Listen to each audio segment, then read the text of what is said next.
Bonjour et bienvenue sur la chaîne de la dualité en éducation. Cette semaine, nous regardons ensemble les valeurs personnelles et les potentialités de la part en colère. L'idée est de lui permettre de se sentir pleinement accueilli et reconnu et donc de se sentir pleinement exister. C'est la condition pour que le processus naturel de la dualité puisse poursuivre son cours. Ainsi, la part complémentaire et opposée, ici la part capable de contentement et de tranquillité, peut émerger à son tour. Alors donc là, nous allons nommer les valeurs de la part en colère chez l'enfant. Pour faciliter cet exercice, la question qui peut nous aider est qu'est-ce qui est vraiment important pour elle ou qu'est-ce qui a vraiment du sens pour elle. C'est un exercice qui peut être compliqué parce que l'éducation nous a habitués à considérer la colère de l'enfant comme un caprice et donc forcément une incohérence. Surtout quand il y a de la colère parce que nous refusons de lui donner des bonbons. Je vous renvoie à la vidéo Aider l'enfant à chercher la part opposée, les émotions et les besoins de la part en colère, vidéo dont je vous mettrai le lien à la fin. Dans cette vidéo, nous avons vu que la colère pour notre refus de lui donner des bonbons cache un besoin de plaisir, un besoin de récréation ou un besoin de pouvoir. Et qui dit besoin de plaisir ou de récréation dit peut-être, et c'est toujours à vérifier, ce n'est pas systématique.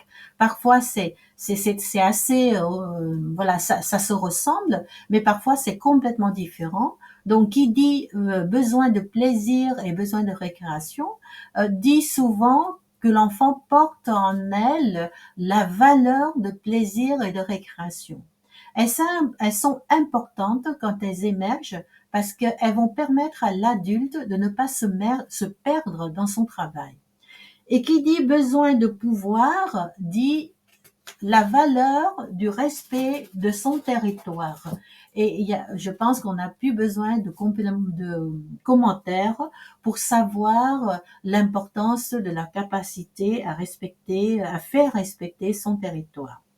Cela ne veut pas dire qu'il faut lui donner des bonbons pour nourrir ses valeurs. Je ne saurais jamais insister assez dessus. Vous avez refusé pour des raisons qui vous appartiennent et c'est important de les respecter, même si un autre peut vous dire que vos raisons ne tiennent pas debout. Ce sont vos raisons et elles font partie de votre cohérence interne. Et c'est important pour l'enfant et pour sa solidité, pour sa colonne vertébrale, pour sa structure intérieure, que vous éduquez selon votre cohérence interne.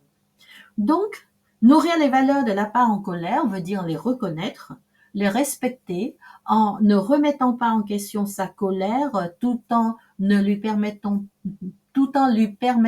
de s'exprimer selon le contexte et selon le timing et aussi de nommer ses valeurs. Donc, refuser les bonbons et respecter les valeurs peuvent aller de pair. Je sais que cela demande un déconditionnement et un travail important. Peut-être que vous aurez besoin d'aide. Vous avez dans la même vidéo que j'ai citée tout à l'heure la liste des personnes formées dans ce sens qui peut vous aider à travers des consultations et des stages. Maintenant, une petite pause en ce qui concerne les j'aime pas, les commentaires.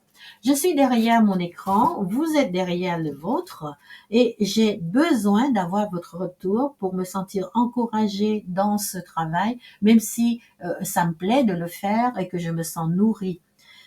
Donc, merci de vos j'aime, de vos j'aime pas, de vos commentaires. Bref, revenons à notre sujet. On va maintenant s'attacher à regarder les potentialités de la part en colère. Et la question qui peut aider à les appréhender, c'est bien sûr l'observation et l'écoute, et aussi cette question qui est comme un fil rouge en vous. Qu'est-ce qui commence à se montrer et qui veut prendre toute sa place? D'abord, une petite explication. Si je compare les potentialités à des graines, elles sont encore enfouies dans la terre et ne sont pas encore visibles. Plus l'enfant est jeune, plus c'est vrai, même si dès la naissance, nous savons que le bébé est capable de compétences motrices, comme le fait de pouvoir sucer le sein ou la tétine du biberon, et de compétences relationnelles, comme la capacité à accrocher le regard de son parent. N'empêche, beaucoup de capacités et de compétences sont encore à l'état potentiel et qui demandent à émerger. Il en est de même pour les valeurs personnelles. Alors, comment les nommer puisqu'elles sont enfouies? Eh bien, à travers des comportements répétés, même inadéquats, pour une vie de famille, ces comportements répétés sont souvent le signe de capacités, de compétences ou de valeurs personnelles qui demandent à se déployer. Par exemple, et donc ces comportements répétés, on va les regarder sous l'angle de besoins fondamentaux. Par exemple, une colère qui se manifeste souvent quand un enfant veut grimper et qui est empêché de le faire est peut-être le signe de capacité de futurs gymnastes ou de futurs athlètes ou de futurs danseurs qui demandent à s'exercer ou de la valeur de la performance qui veut se déployer. Et donc, pas à tout prix, pas n'importe comment, pas n'importe quand, en même temps que les interdits, si les besoins sont nommés et pris en compte, les potentialités de performeurs deviennent capacité puis compétence. C'est la compétence. Il y a d'autres définitions de la compétence, mais moi, je m'en tiens à la définition de la compétence qui est une capacité entraînée qui devient solide et qui peut s'exprimer dans beaucoup de circonstances.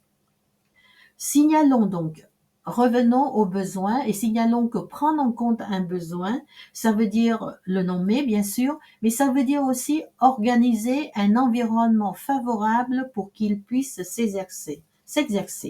Dans notre exemple, cela veut peut-être dire, bon, ça peut faire peur de dire comme ça, mais ça veut simplement dire pour un enfant qui est jeune, c'est qu'il peut pas grimper sur la commode parce que c'est interdit, ça, d'accord, mais on peut mettre des bancs et des chaises dans le salon pour qu'il puisse grimper. Et plus tard, plus grand, ça veut dire organiser des activités où ce besoin peut s'exercer. Voilà, vous avez tous les éléments pour pouvoir nourrir la part qui est en train de se manifester, même si elle est dérangeante, afin d'aider à l'émergence de la part opposée et complémentaire pour un fonctionnement plus équilibré chez l'enfant. Ce processus est vraiment valable quand l'enfant est jeune, quand nous quand nous ne l'avons pas encore bloqué dans un fonctionnement unique par notre ignorance.